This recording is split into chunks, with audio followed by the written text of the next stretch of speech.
All right, ladies and gentlemen, it looks like it's recording. Lights are on. I'm going to go take a seat next to this beautiful plaster cast of a very famous Greek goddess. Her name was Hygeia, the goddess of health and so forth.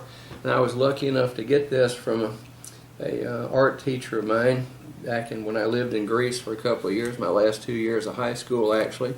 And I was able to take sculpting lessons from a guy by the name of Alexopoulos, and he was one of the most famous of the Greek sculptors at the time.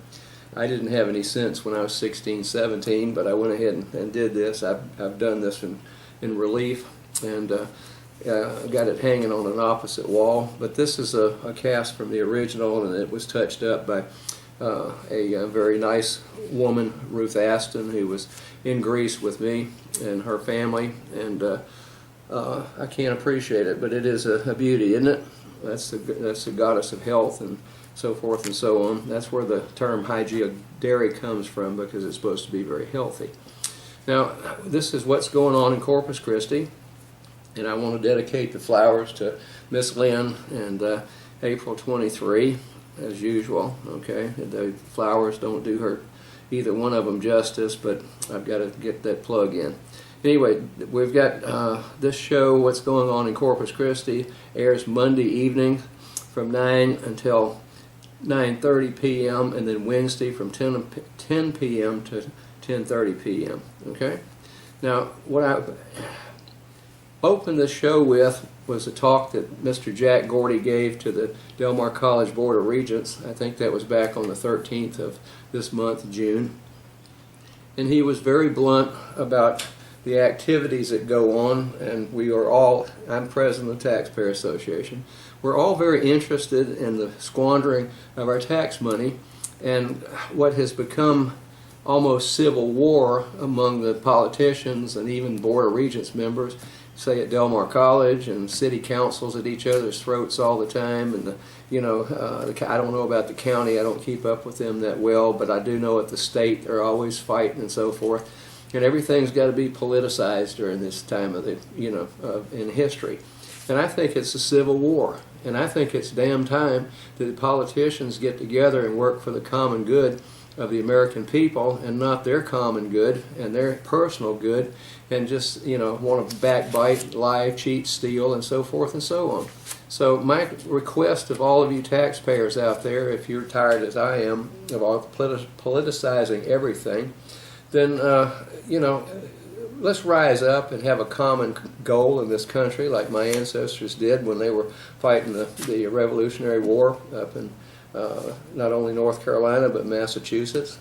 My history goes back that far. And then my father was a very highly decorated fighter pilot, and I won't get into that. Okay? And I'm sure he's rolling over in his grave to think that we've got people who are non-military, a bunch of panty-waist, namby-pamby individuals. They call themselves patriots in this country, but they're out ruining the country, folks. Nobody can be civil to one another anymore. Nobody's fighting for the common good. It's all about me, me, me, and my political party. And I am just sick to death of it. Okay? All right, so I'm just going to get that over with. So I'm going to fight to get things done. Now, one of the things that my forefathers back through the 1700s, early 1700s, were fighting for was my freedom of speech. That's the bedrock of this particular country, folks. And I've got some people that I thought were good friends that have backstabbed me big time. When I attempt to be apolitical and do things for the common good of the citizens of not only this city, but county, state, and this country. And I'm just sick to death of it. And you people out there know who I'm talking about. And then we get these institutions. I work for Del Mar College, and we get the Board of Regents in, and they're fighting each other and backbiting and everything else. And they don't give a damn about anything except getting their constituents that own a whole bunch of businesses around here, architects, engineers, contractors, bankers, and so forth, a bunch of money at your expense.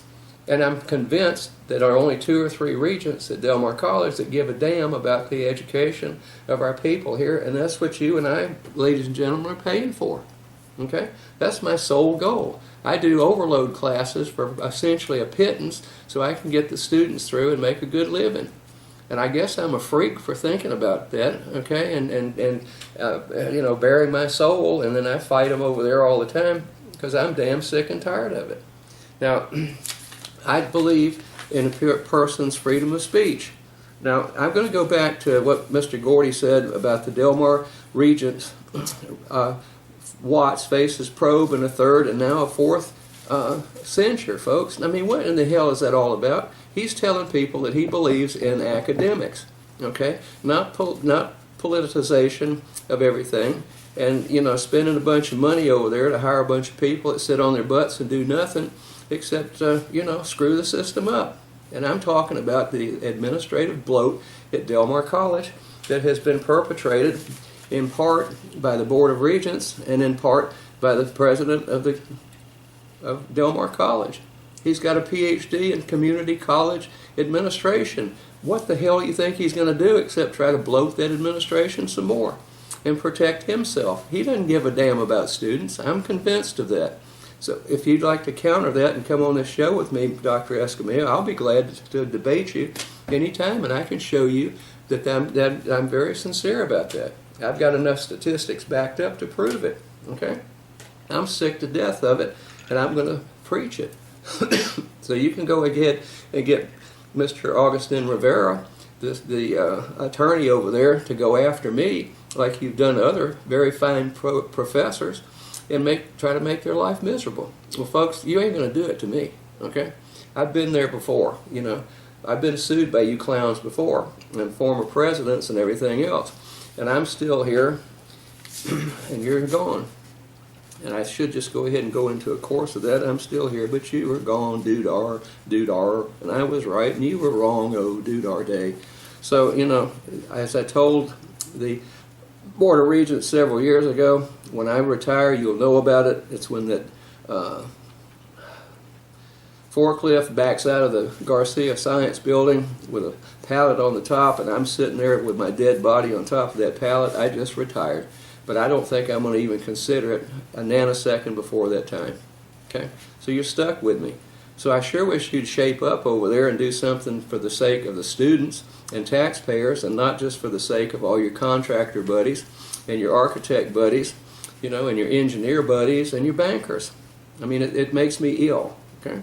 Now, there's no reason that we're going to spend $16,673.50 investigating Watts' actions and to hold him accountable for a slew of violations. What are the violations? Free speech?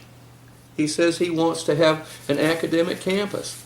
Okay? And I'm going to get into the expense of this in just a minute. And I watched tonight on two different news stations the demolition of the old English building on East Campus. Pardon me.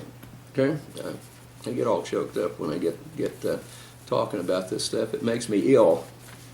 Okay, now so we're going to replace that building, which cost $375,000 30 years ago or so to build, and then what we're going to do is replace it with a $46,000 building to house students, classrooms, and so forth. And I'm going to get into that expense, okay? So you're being ripped off, taxpayers, at a very, very high level with all of these bonds and stuff that people are doing, and listening to that tripe around here that we're bursting at the seams, and we're going to be able to accommodate over 30,000 students a year, okay? At the new campuses and the old campuses and so forth. That's hogwash, ladies and gentlemen, and I'm going to prove it to you. You've been duped, and you ought to be red hot mad and go over there and storm those board meetings and start raising hell. And I can tell you who was responsible for getting that done. Now, another thing that I'm going to say is I'm sick and tired of Mr. Watts being kicked around like that. I don't agree with everything he says, but that's the beauty of living in this country with so many hundreds and thousands of people who've sacrificed their lives to provide me and you with your freedom of speech, okay, including Mr. Watts, okay? So, Regents, you know which ones I'm talking about. It's not all of them, okay, but you know who I'm talking about. I think you're most despicable. So why don't you come on this show and try to defend yourself? Now, one of them has been passing some untruths about me. Okay, he was actually the person who was conducting that show, or the Board of Regents meetings, when I showed you Mr. Gordy. It's Mr. Gabe Rivas III, and he went to a meeting. I think it was in San Antonio, Del Mar College function. You taxpayers paid for the trip and his room and board and so forth, and I showed you this the other day. Now, he has the unmitigated gall as a regent to do what I think is a lot more despicable than ask for an academic campus and to name the new boondoggle out there, Southside campus, the academic campus. But he's on Facebook, folks. You can go into it. Just look up Gabe Rivas III and see what he's got to say. So he and his honey, as they call it, she put on the Facebook, and he does. Then here's some pictures he sent from his trip, which his taxpayers paid, to San Antonio. Okay. Here's some kind of a concoction drink. Okay, it could be a hurricane, or I doubt that, but it's an alcoholic beverage, and this one certainly is. Dos Equis beer is an alcoholic beverage. Now, did you pay for that? I'm going to damn sure find out. But who has the unmitigated gall to sit there and brag about going to that meeting and having fun, and then they photograph the meal there, bragging about that, and it looks like that's got to be in margarita. It looks like in this drink here. It looks like tomato juice to me. It may not be. But here's another one. This was on the same Facebook. We had such a good time, honey, Hunny, and thank you for taking me to that meeting. Okay? All right? Then to follow that up, here we got a picture of the two of them. I guess that's Honey and Mr. Rivas at a bar. Okay? And they're bragging, well, we had a good time out here, roaming around and spending a lot of money and bar hopping every week, or every day, I guess. And there it is. Okay? Now, the problem that I've got is on his shirt it says Del Mar College. And that's the one that the Regents wear. And I can't see what's on the hat up there. It looks like he had a flashlight on it or something. Okay? Now, is this what you want from a Del Mar College Regent? And then, this is all over Facebook and bragging about being a Regent and so forth and so on. And then you're going to get down Watts' back for expressing himself. Okay? Why don't you censure him? Okay? And then here's the one that cropped up, I think it was today, and it says, this, I guess that's Buzz for you or something. It's either a beer glass or something, or one's for you. Okay? And they're out romping and stomping at the bar again and putting up this. Regent Gabe Rivas III. Okay? Now what kind of tripe is that, I ask you, ladies and gentlemen? Okay? Does that make you happy? And then they're spending almost $17,000 plus Mr. Augustine Rivera's time. He's in-house counsel there as attorney for Del Mar College. I mean, what is that all about? Would you please enlighten me? Okay? Now, then I went with these ads that we had during the purchasing of the Southside campus, and it was called Del Mar Works, and this was a high-priced thing that was paid for, and you people were duped into voting in $157 million, I think it was, no, $139 million for that one, okay, to start developing. That's 96 acres, that $7 million boondoggle that they bought without your permission as a taxpayer and a vote on it, okay. They snuck it through when the public wasn't looking. You got 96 acres of swampland out there at Rodfield in Yorktown, and they're going to build a campus out there that's going to ultimately cost you about $500 million. And that's supposed to house 20,000 students ultimately.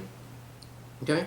Now, unless this town grows a whole lot faster than it has since I've been here for 20 some odd years, almost 30, then we're going to be stuck right around 350, 400,000 residents. Now, if they're going to go and keep East and West open, and like I say, they just are spending $46 million for a big office and classroom building there on East Campus, okay? They're developing more classroom space and so forth on West Campus. They've got the Northwest Center. I'm sure they're going to try to find more property out there and expand that thing. They buy bank buildings here lately. And then they buy old hospitals and tear it down, and it's nothing but grass over there. And all this stuff just slips by because you people aren't paying attention. So I'm going to open it, the wound's wide open. But when I saw this, we've got, I think it was one of the Elizondos who was the chair of this Del Mar College Works campaign.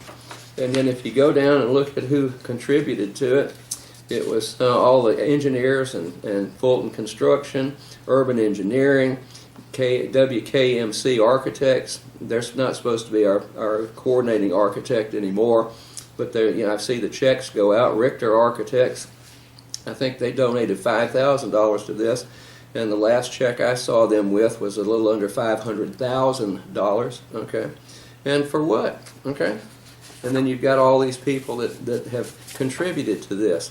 And then we had the campaign of Mr. Trey McCampbell, who's the president of the board.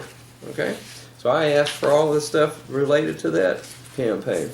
And Chris Adler was the treasurer of that. She's got her finger in every money pit around here in town. And then Mr. McCampbell lied and said he was the only CPA on the Board of Regents. His CPA lapsed many years ago, so that was a lie. And I'm just going to say it's a blatant lie. Okay? And then if you look at the people that contributed to his campaign, you've got people, including the the president of the college's wife. Okay, I mean that really does, that really does do it. And then you can go down this list, and we have people that work for Del Mar College. Susan Hutchison is a fellow board member over there, and so forth. And I think there's a hell of a lot of conflict of interest in all of this. Okay, then we've got the Skrabarczyks here. Okay, Philip Skrabarczyk, that's Fulton Construction Company. Now I've had a lot of good relationships with Mr. Skrabarczyk over the years. I did a lot of work and bailed Fulton Construction out of a very serious lawsuit involving mold problems and so forth. And, but I think that's a gross conflict of interest. And I'm going to keep saying it. You've got administrators over there voting for the president of the Board of Regents and kicking money in.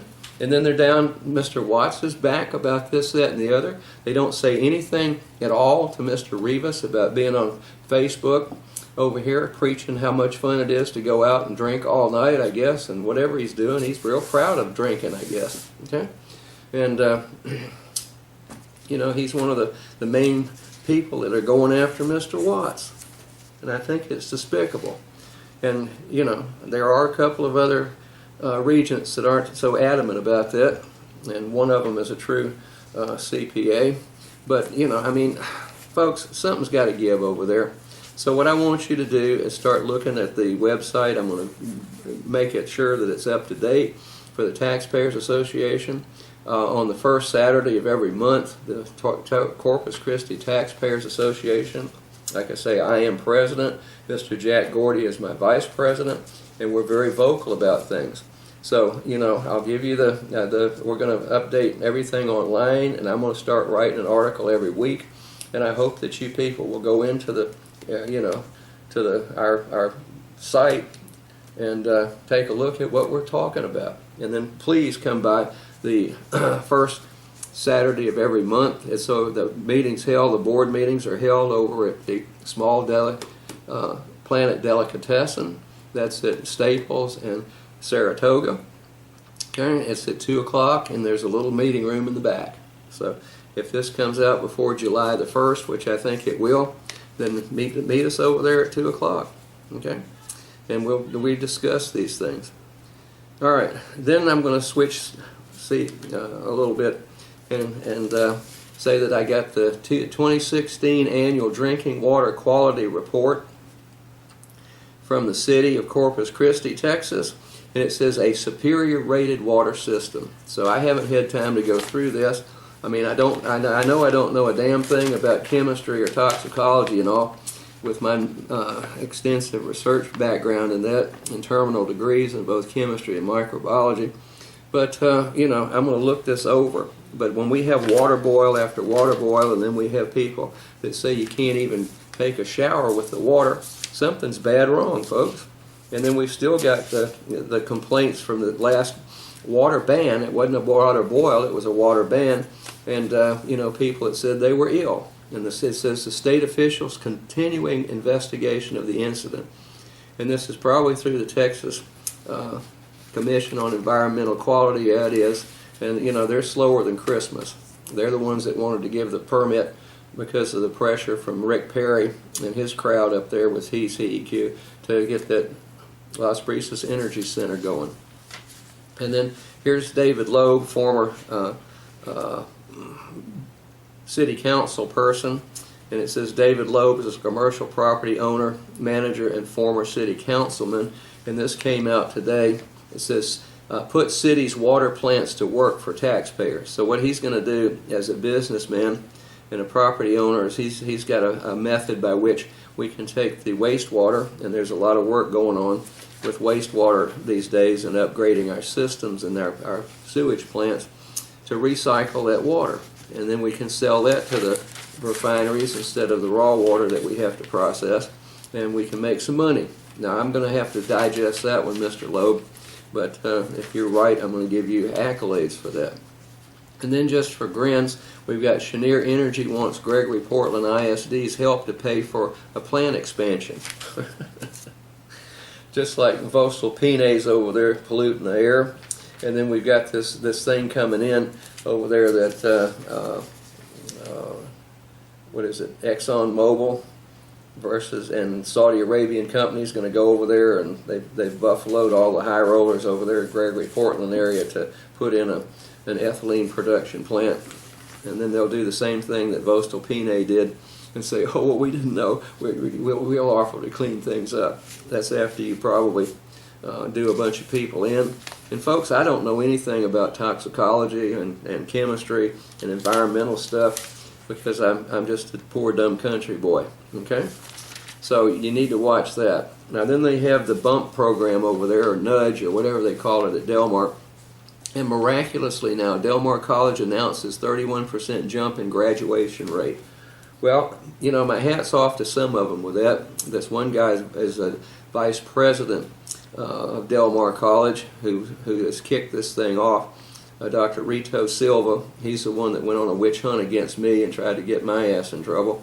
Okay, it didn't work, did it, Dr. Silva? Okay, and as far as I'm concerned, I guess everybody gets lucky every once in a while and does something right. So I'm not going to condemn that nudge program. If we can get people to graduate and go out and have a good job and make money, I'm all for that. And I've been here a lot longer than you have, Dr. Silva, and been working at it for a long time. And why don't you go over and ask them about the number of overload classes I'm going to have this fall to get students through. Okay? Thank you, sir. So you just go over there and you can investigate me anytime you want. Now here's another thing that sticks in my craw. Is DMC Teen wins innovative event. This came out on the 20th of June. It still shows the same people here standing with their bellies hanging out of the lab coats in the lab. It's supposed to be level 2 and safety and so forth and so on. And they're standing there grinning. And what happens is I've got a very arrogant faculty member over there that is the epitome of egotistical, and I'm going to address this, okay? And we've got this new innovative system, and he says we're considering making a real business out of it, okay? Well, I want to see that happen, folks. And then if you look at the literature that he's citing about this new innovative stuff, you can go back and find out that the Russians were conducting studies like that back in the 1920s. Okay, and he's not the one that came up with this, as he preaches all the time, and it's using viruses to cure and to get rid of antibiotic resistant strains of bacteria, human pathogenic organisms, and there's a lot of literature here that goes back, it's like I say, as far as the 1920s, and I don't think that's new and inventive. And then he makes derogatory statements in public and in publications that there was one in here. We're doing what we're doing is turning students on to science before somebody else turns them off. That's his fellow faculty member over there. Okay, So I don't know what you think about that, but you know, I'm pretty horrified with that kind of stuff. And I hope that when we get through with all this, that Debbie Lindsay Opal, who's been appointed to the City Council, that she'll join us at some of our Taxpayers Association meetings and find out what we really think. So I'm going to go turn this off. I think I've probably been as blunt as I can be with a lot of this stuff. And I'm just tired of it. I'm going to start preaching. Let's get things going and done, taxpayers, and let's rid ourselves of a bunch of this garbage. Okay? Now I'm going to go ahead and talk to you. My email address is gsansing@gmail.com. I'm very easy to find. I'm going to leave the flowers up and that beautiful bust of the Greek goddess there, and say that, you know, even those don't do justice to Miss Lynn and April 23. Okay? Then, if you would like to contact me, let me know what you think. If you've got some input, if you want to come on the show, please let me know. And I'm down to roughly about 9 or 10 seconds, maybe a little less, so I'm just going to let this thing run out, and I'll see you next week on the same time and station.